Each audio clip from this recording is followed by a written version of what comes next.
चकमंदी लेखपाल के ग्रामीण विकास का 13वां वीडियो है। आज के इस वीडियो में हम कुछ प्रमुख शब्दावलियों को देखेंगे। इन शब्दावलियों में हम देखेंगे कि जमाबंदी किसे कहते हैं, लगान किसे कहते हैं, नामांतरण क्या होता है, गिरदावरी क्या होता है, भूमि रूपांतरण क्या होता है और भूमि आवंटन क्या होता है। आपको बता दें कि इन सारे शब्दावलियों से पिछले जो पेपर हुए उनमें कई सारे क्वेश्चंस पूछे गए थे। तो चलिए शुरू करते हैं। यहाँ पर सबसे पहले जमाबंदी। तो जमाबंदी यहाँ पर है कि किसान की स्वामित्व की समस्त कृषि भूमि का विवरण एक रजिस्टर में एक ही स्थान पर खाते के रूप में लिखा जाता है। इसे जमाबंदी कहते हैं।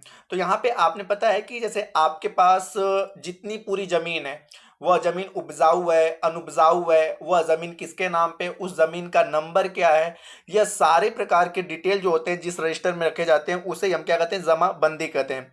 अब यहाँ पे इसे रिकॉर्ड्स ऑफ राइट्स भी कहा जाता है और इसकी दो प्रतियां तैयार की जाती हैं। एक प्रति तहसीलदार के कार्यालय में तथा एक दूसरी प्रति जो होती है वह पटवारी के पास होती है, जिससे कि वह पूरे ब्यौरा को रखे। साथ ही साथ यहाँ पर जो होता है, जमाबंदी का जो नवीकरण होता है प्रत्येक 4 सालों पे किया जाता है। जैसे सपोज दैट कि आपने 4 साल के अंदर उस जमीन को किसी को बेच दिया, या उस जमीन को किसी अन्य के नाम पे हस्तांतरण कर दिया, या उस जमीन पर किसी प्रकार की आप फैक्ट्री लगा रहे हो या किसी भी प्रकार की कोई चीजें कर रहे हो, तो ये जो सारे चेंजेज होते हैं उन सारे चेंजेज को फिर से ऐड करने के लिए प्रत्येक 4 सालों पर इसका नवीकरण किया जाता है। अब यहाँ पे कि इन्हीं या 4 वर्षों में किसान किसी कारणों से स्वामित्व की भूमि में कोई परिवर्तन करता है तो पटवारी द्वारा क्या कर लिया जाता है कि उसको वहां पर रिकॉर्ड कर लिया जाता है। और प्रेजेंट टाइम की अगर बात करें तो आजकल जमाबंदी का जो कार्य है कंप्यूटर से भी किया जाने लगा है। इससे कम समय में किसान जो होता है अपनी भूमि के समस्त आंकड़ों को प्राप्त कर लेता है।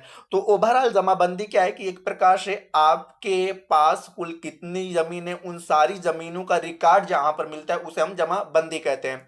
पहली बात तो ये। और दूसरी बात ये है कि जमाबंदी का कुल 2 प्रति होता है। एक प्रति होता है तहसीलदार के पास और दूसरा प्रति होता है आपके पटवारी के पास, पटवारी बोले तो लेखपाल के पास। और तीसरी बात यहाँ पर है कि इसको प्रत्येक 4 वर्षों में क्या किया जाता है, रिन्यूअल किया जाता है। प्रत्येक 4 वर्षों पे पटवारी क्या करेगा, रिन्यूअल करेगा कि आपने किसी प्रकार का कोई चेंजेस किया है तो उसे रिन्यूअल करेगा। तो इन सभी प्रकार की जो जानकारियां जिस रजिस्टर में रहती है उसे हम क्या कहते हैं, जमाबंदी।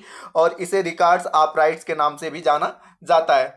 अगला जो आपका है लगान। लगान क्या होता है इसको जानते हैं। तो किसान कृषक के द्वारा कृषि भूमि का उपयोग करने के बदले में सरकार द्वारा एक निर्धारित राशि वसूल की जाती है। राज्य सरकार के द्वारा जो एक निर्धारित राशि वसूल की जाती है उसे लगान कहते हैं। अब यहाँ पे है कि सभी प्रकार की भूमि पर जो होता है, भूमि पर राज्य सरकार का स्वामित्व होता है। जितने भी आपके पास जो भी भूमि है मुख्य रूप से उस पर जो स्वामित्व होता है राज्य सरकार का होता है। और लगान का निर्धारण कृषि भूमि की उर्वरता, भूमि की बाजार दर के आधार पर किया जाता है। सपोज दैट कि आपकी भूमि बंजर है तो वहां पर आपको लगान की जो दर रहती है वो कम दी जाती है।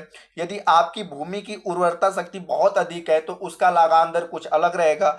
आपके भूमि जो है मार्केट के, जो बड़ा मार्केट है उसके करीब है तो उसका लगान दर कुछ अलग रहेगा। तो इस प्रकार से जो लगान रेट तय किया जाता है वह राज्य सरकार के द्वारा तय किया जाता है। और यहाँ पर जो होता है लगान जो होता है कि प्रत्येक 1 वर्ष में 2 बार आपको अपनी भूमि का लगान जमा करना होता है। तो फिर से यहाँ पे लगान को रिव्यू करते हैं कि किसान को जो अपनी भूमि का एक राशि राज्य सरकार को देना पड़ता है उसे ही लगान कहते हैं। और लगान अलग अलग भूमियों का अलग अलग राज्य सरकार के द्वारा तय किया जाता है। और सरकार जो होती है 1 वर्ष में 2 बार उस भूमि का लगान लेती है।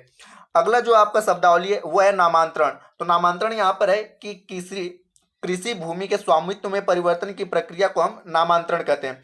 जैसे सपोज दैट कि आपने पता है कि किसी थर्ड पर्सन की जमीन है उसे हमने खरीद लिया, तो यहाँ पर वह व्यक्ति क्या करेगा कि वह भूमि पहले उसके नाम थी और उसने अब भूमि को हमारे नाम पे कर दिया। तो इसी प्रक्रिया को हम नामांतरण कहते हैं। जैसे जानते हैं कि जमीन की रजिस्ट्री की नकल को पटवारी द्वारा अपने रिकॉर्ड में दर्ज किया जाता है तथा सरपंच द्वारा ग्राम पंचायत की बैठक में नामांतरण संबंधी प्रस्ताव रखा जाता है और सभी सदस्यों की सहमति मिलने पर अनापत्ति प्रमाण पत्र, जिसको हम लोग एनओसी कहते हैं, एनओसी अनापत्ति प्रमाण पत्र जारी किया जाता है। और इस कार्रवाई में लगभग 1 माह का समय लग जाता है। तो आप अगर कभी जमीन खरीदे होंगे तो वहां पे आपने देखा होगा कि यदि आप जमीन खरीदते हो तो जमीन से संबंधित जो सारे कागजात होते हैं उस जिस व्यक्ति से आपने खरीदे उसको जब तक अपने नाम करोगे तो ये पूरी कार्रवाई होती है कि वह अपने नाम की जमीन आपके नाम पे करता है। तो इस पूरी कार्रवाई में 1 महीने का समय लगता है और ये पूरी कार्रवाई होती है कि किसी अन्य व्यक्ति के जमीन को खरीद कर जब आप अपने नाम पे करते हो तो उसी प्रक्रिया को हम क्या कहते हैं, नामांतरण के नाम से जानते हैं। अगला शब्दावली है गिरदावरी। गिरदावरी यहाँ पर क्या है कि खेत में बुआई के रिकॉर्ड को गिरदावरी कहते हैं, अर्थात किसान अपने खेत में कितने रकबे में कौन सी फसल की बुआई कर रहा है। ठीक है, जैसे कि हम अपने खेत में धान, गेहूं, मटर, गन्ना ये सारी चीजें बो रहे हैं तो इन सभी की जो रिकॉर्ड्स होते हैं कि हम क्या क्या फसल बो रहे हैं उन्हीं से संबंधित रिकॉर्ड को हम गिरदावरी के नाम से जानते हैं। दोस्तों, यह वीडियो यदि आपको पसंद आ रहा हो तो इसे लाइक करें, कमेंट करें और अपने दोस्तों के साथ शेयर करें। यदि आप चैनल पर नए हैं तो चैनल को सब्सक्राइब अवश्य करें तथा इस पीडीएफ को प्राप्त करने के लिए आप हमारे टेलीग्राम से जुड़ सकते हैं जिसका लिंक वीडियो के डिस्क्रिप्शन में दिया हुआ है। अगला जो शब्दावली है उसे हम कहते हैं भूमि रूपांतरण। तो यहाँ पे है कि जब कृषि भूमि पर आवासीय या व्यावसायिक प्रयोग होता है तो उस भूमि का रूपांतरण करना आवश्यक हो जाता है। और यहाँ पर कृषि भूमि में गैर कृषि भूमि के बदलाव को भी भूमि रूपांतरण के नाम से जानते हैं। जैसे यहाँ पर जैसे मेरे पास जो जमीन है पहले मैं उस पर क्या कर रहा था, धान, गेहूं, चना मटर की बुआई कर रहा था, लेकिन सडन मेरे दिमाग में मन आया कि हम अपनी भूमि पर एक मॉल खोलेंगे या शॉपिंग मॉल खोलेंगे या हम अपनी भूमि पर एक बड़ी इंडस्ट्री लगाएंगे। तो इस प्रकार की जो हम प्रक्रिया करते हैं उसे हम क्या कहते हैं, भूमि रूपांतरण की। अब हम कृषि कार्य से गैर कृषि कार्य करना शुरू कर दिए हैं और इसकी जानकारी हमें समक्ष अधिकारी को देना पड़ता है। उसके लिए हमें बाकायदा एक आवेदन पत्र तैयार करके समक्ष आपके कृषि अधिकारी को देना पड़ता है जिले पर कि हम अब अपनी भूमि पे कृषि कार्य नहीं करेंगे, यहाँ पर हम एक इंडस्ट्री लगाना चाहते हैं या यहाँ पर हम एक शॉपिंग मॉल खोलना चाहते हैं। उसके बाद जब वो आदेश जारी करता है तब उस के बाद हम अपने कार्य को शुरू करते हैं। तो ये जो होता है सामान्य रूप से आप कह सकते हो कि कृषि योग्य भूमि को गैर कृषि योग्य भूमि में बदलना, ये क्या कहलाता है, भूमि रूपांतरण कहलाता है। कि अब हम यहाँ पे कृषि नहीं करेंगे, हम यहाँ पे किसी प्रकार का शॉपिंग मॉल, किसी प्रकार का कॉम्प्लेक्स, किसी प्रकार का हम यहाँ पे इंडस्ट्री खोलना चाहते हैं। इसी प्रक्रिया को हम लोग भूमि रूपांतरण के नाम से जानते हैं। अब यहाँ पे अगला आपका शब्दावली है जो है भूमि आवंटन। तो भूमि आवंटन क्या है कि सरकार द्वारा जरूरतमंद लोगों को कृषि, आवास या अन्य उद्देश्य, जैसे अन्य उद्देश्य का मतलब व्यवसायिक उद्देश्य हेतु भूमि निःशुल्क अथवा सशुल्क आवंटित की जाती है। इसे भूमि आवंटन किया जाता है।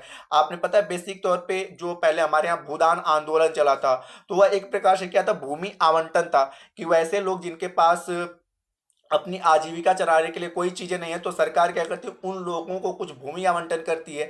या साथ ही साथ जिनके पास रहने के लिए कोई मकान नहीं होता तो सरकार क्या करती है, वहां पर उन्हें मकान बनाकर देती है। इस प्रकार की जो प्रक्रियाएं की जाती है उसे हम लोग भूमि आवंटन के नाम से जानते हैं। तो आज के लिए इतना ही। वीडियो के अंत तक बने रहने के लिए धन्यवाद। मिलते हैं जल्दी नेक्स्ट वीडियो में।